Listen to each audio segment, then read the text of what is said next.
नमस्कार दोस्तों, स्वागत है आप सभी का इस चैनल के एक और नए वीडियो में। और आज बात करेंगे खांसी की एक बेहतरीन शीशी, खांसी की एक बहुत बेहतरीन सायरप जिसका नाम है डेक्स्ट्रोमेथोर्फन हाइड्रोब्रोमाइड सायरप आईपी। ये देख सकते हैं आप 100 ml का ये शीशी है। और इसमें जो कॉम्पोजिशन की हम बात करें, डेक्स्ट्रोमेथोर्फन जो है ईच 5 ml कंटेंट्स, यानी कि हर 5 ml में 13.5 mg 13.5 mg सायरप है। तो 100 ml में ये जो है कुछ 250 mg के समथिंग रहेगा। तो ये थी इसके कॉम्पोजिशन के बारे में बात करेंगे, कौन कौन सी किस किस प्रकार की खांसी में इसका उपयोग लिया जाता है और कैसा इसको लेना है, क्या इसका डोज है। और ये जो शीशी है छोटे बच्चे से लेकर बड़ी उम्र तक, बड़े वयस्क एडल्ट और बूढ़े लोगों में भी दी जाती है। सभी उम्र वर्ग के लिए ये दवाई है। तो पूरी बात करेंगे डेक्स्ट्रोमेथोर्फन हाइड्रोब्रोमाइड सायरप के बारे में, जो कि खांसी की एक बेहतरीन दवाई है। मैं अब आपको बताता हूँ किस प्रकार की खांसी को ये ट्रीट करता है और कैसे आपके शरीर में जाके ये कैसे काम करेगा और किस प्रकार की खांसी को ठीक करेगा। तो बात करते हैं। तो डेक्स्ट्रोमेथोर्फन ये जो शीशी है ड्राई सिरप, ये जो शीशी है ड्राई खांसी यानी जिसको सूखी खांसी कहते हैं, जिसमें कफ नहीं आता, बलगम नहीं आता है ना, वैसी खांसी जो कि सूखी खांसी जिसे बोलते हैं, उसमें उपयोग की जाती है। और अगर मैं दवाई की बात करूं, इसकी जो क्लास है, डेक्स्ट्रोमेथोर्फन एक एंटीटसिव कफ सप्रेसेंट इंग्लिश में बोलते हैं, मतलब जो खांसी है उसको सप्रेस करती है, उसको दबाती है ना, ये खांसी को दबाने का काम करता है। और जैसे मैंने आपको कहा, बलगम वाली खांसी में उपयोगी नहीं है ये, है ना। सूखी खांसी जिन लोगों को है उनके लिए बहुत बेहतरीन ये शीशी है, बहुत बेहतरीन दवाई है। कैसे काम करती है मैं हम आपको बताएं। कफ सेंटर जो होता है हमारा मस्तिष्क में, ब्रेन में, खांसी का केंद्र जो होता है उसे कफ सेंटर बोलते हैं। तो खांसी की जो है इंटेंसिटी यानी तीव्रता को कम करता है, कफ सेंटर को सप्रेस करेगा। सेंट्रल नर्वस सिस्टम पे असर डालकर ये खांसी की जो इच्छा होती है, बार बार खांसी आती है, उसको कम करता है।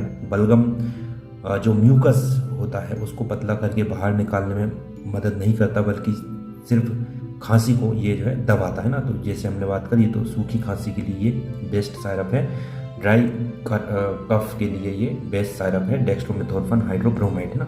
बात करेंगे कैसे कैसे इसका उपयोग ले सकते हैं आप, और किन किन अगर ऐसे सिम्टम्स और लक्षण आपको दिख रहे हैं तो ये शीशी आपके लिए हो सकती है। तो जिन लोगों को सूखी खांसी है, ड्राई कफ है और इरिटेटिंग कर रही है यानी परेशान कर रही है, जो खांसी सूखी खांसी बार बार खांसी आ रही है और आपको खांसी के साथ पूरा बॉडी जो है, पूरे शरीर में दर्द हो रहा है और खासकर चेस्ट यानी छाती में जलन हो रही है खांसी के साथ, है ना। रात में खांसी, ये जो है सूखी खांसी बहुत ज़्यादा चलती है, रात में आपकी खांसी बढ़ गई है, इंटेंसिटी ऑफ कफ जो है इन द नाइट वो इंक्रीज़ हो गई है ना, नंबर ऑफ कफ जो है आपके रात में ज़्यादा बढ़ गए हैं, रात में ज़्यादा खांसी आ रही है। धूल, धुआं और किसी प्रकार की एलर्जी जिनको होती है उनसे बहुत जल्दी ये ट्रिगर होती है, यानी कि एलर्जी के कारण और बढ़ जाती है ये खांसी। तो उन लोगों में जो लोग थोड़े एलर्जिक होते हैं उनको भी ये खांसी में ज़्यादा खांसी मतलब बढ़ा देती है। गले में खराश साथ में रहेगी, गले में जलन खांसी के साथ रहेगा। थ्रोट इन्फेक्शन सूखी खांसी में आपको देखने को मिल सकता है। वायरल फ्लू जो होता है, फ्लू के कारण वायरल हो जाता है, वायरल संक्रमण में जो फ्लू से होने वाली खांसी को भी ये ठीक करता है। सर्दी जुकाम में होने वाली जो सूखी खांसी है, ठीक है। अगर और मैं लक्षण बताऊं, जैसे एलर्जिक खांसी की हमने बात करी, यानी धूल, धुआं या पोलन ग्रेन्स जो परागकण होते हैं, या फूलों के जो स्मेल होती है, किसी भी ऐसी स्मेल या फ्रेग्रेंस के कारण एलर्जी है किसी को, तो उससे खांसी आएगी। वायरल इन्फेक्शन के बाद होने वाली खांसी, है ना। इरिटेटिव कफ की हमने बात करी, यानी कि खांसी जब चलती है तो आपके चेस्ट में, छाती में जलन होती है, खुश्की होती है, उसके कारण खांसी होती है। इरिटेटिव कफ उसको इंग्लिश में बोलते हैं। वूपिंग कफ आपने नाम सुना होगा, जिसे हिंदी में काली खांसी कहते हैं। गंभीर सीवियर सूखी खांसी ना, बहुत ही खतरनाक प्रकार की अगर सूखी खांसी हो रही है तो ये जो दवाई है बहुत बेहतरीन, बहुत शानदार है। ड्राई कफ के लिए मैंने आपको कम से कम 8 से 10 इसके सिम्टम्स भी बताया और इसको अलग अलग प्रकार से आप उपयोग कर सकते हैं। और जैसे कि मैंने आपको बताया, ये जो वेट कफ होता है, यानी कि प्रोडक्टिव कफ इंग्लिश में बोलते हैं, यानी गीली खांसी अगर हम साधारण शब्दों में कहें, तो गीली खांसी में ये कामगार नहीं है, है ना। और आपको सूखी खांसी अगर हो तो ये आपके लिए बहुत बेहतरीन, बहुत ही शानदार दवाई साबित होती है। बात करेंगे इन सब के बारे में। डोज जैसे कि मैंने आपको बताया, जो बड़े लोग हैं, एडल्ट लोग हैं, 10 ml की, जो 10 ml यानी 2 चम्मच हर 6 से 8 घंटे में, यानी कि 24 घंटे में दिन में 3 बार ले सकते हैं 10 ml। जो बच्चे हैं 6 से 12 साल के बच्चे हैं वो 5 ml यानी 1 चम्मच हर 6 घंटे में, और जो 2 से 6 साल के बच्चे हैं वो 2.5 ml ले सकते हैं, ठीक है। और जो 2 साल से छोटे हैं उनके लिए ज़रूर आप डॉक्टर से सलाह ले लेंगे, ठीक है। लेना कैसे रहेगा आपको बात करें, खाने के बाद या खाने से पहले आप ले सकते हैं, दोनों तरीके से।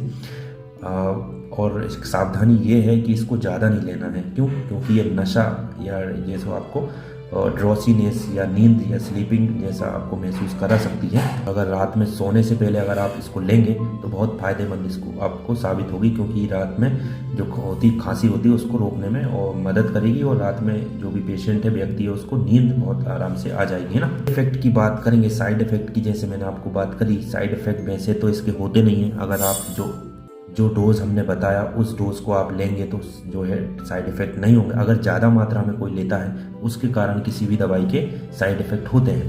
नींद आती है, ड्रोसीनेस जैसे हमने बताया, नींद आ सकती है दिन में अगर लेंगे तो। जैसे हमने कहा दिन में अगर आप लेंगे तो सुस्ती जैसी लग सकती है आपको ना, चक्कर आ सकते हैं, डिजीनेस, खड़े होने में थोड़ा सा बैलेंस बिगड़ सकता है ना, मुंह सूख सकता है। तो इसको लेने के साथ आपको ज़्यादा पानी पीना चाहिए। और जैसे मैंने आपको बताया ये बहुत सेफ़ है।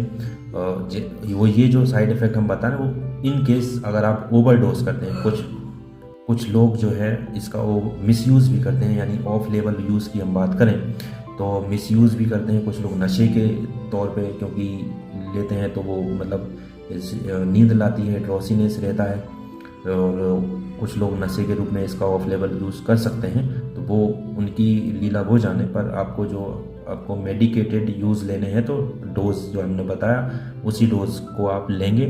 कुछ मार्केट में आपको ब्रांड नेम से मिल जाएगी, बेनाड्रिल DR के नाम से जॉनसन एंड जॉनसन बनाता है, डिलोशाइन D के नाम से, टशालेट के नाम से आता है, टस्क्यू DX के नाम से आपको मिल जाएगा, एलेक्स सायरप के नाम से आपको ये मेडिकल स्टोर पे मिल जाएगा।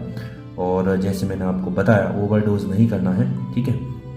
तो बात अगर कंक्लूजन पे लाएं अपने वीडियो को तो डेक्स्ट्रोमेथोर्फन हाइड्रोब्रोमाइड साइरप जो है सूखी और एलर्जिक खांसी के लिए बहुत ही इफेक्टिव, बहुत ही सेफ सीसी है, बहुत ही शानदार साइरप है।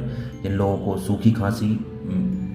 सूखी खांसी बार बार हो रही है, रात में खांसी बार बार हो रही है और उसके कारण आप सो नहीं पा रहे हैं, ठीक है, उसके लिए ये बेहतरीन साइरप है जिसका नाम है डेक्स्ट्रोमेथोर्फन। आशा करते हैं आपको जानकारी समझ में आई होगी, और अगर चीज़ें समझ में आ रही है तो प्लीज़ आप लाइक करें, शेयर करें और वीडियो को शेयर करें लोगों में, और सब्सक्राइब करें चैनल को। धन्यवाद।